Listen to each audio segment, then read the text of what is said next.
8, 9, 10, 11 જાન્યુઆરી 2026 સ્વાભિમાન પર્વ અતૂટ શ્રદ્ધાના 1000 વર્ષ સોમનાથની એક વિશેષ ઇતિહાસ આગળથી ઉજવણી થઈ છે ત્યારે માનની મોદી સાહેબે શૌર્ય સેવા 1 લાખથી પણ વધારે લોકો, શૌર્ય યાત્રા, જે પ્રકારનું સુશોભન, જે પ્રકારનું પ્લાનિંગ, જે પ્રકારનું આયોજન અને જે પ્રકારે લાઇટિંગ કરવામાં આવી છે, ઐતિહાસિક કહી શકાય એવી પળો વાણી છે ત્યારે માનની મોદી સાહેબની સૂચનાથી આ આપણું સોમનાથ સ્વાભિમાન પર્વ એ 15 તારીખ સુધી આ જ પ્રકારની વ્યવસ્થામાં લંબાવવામાં આવે છે.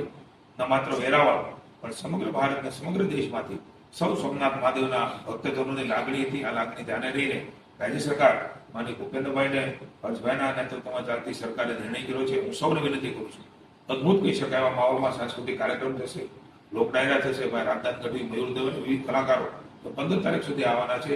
આપ સૌને આ સોમનાથ સ્વાભિમાન પર્વનું 15 તારીખ સુધીનું લંબાવીએ છીએ ત્યારે સૌને દર્શન કરવા જવા માટે નિમંત્રણ છે.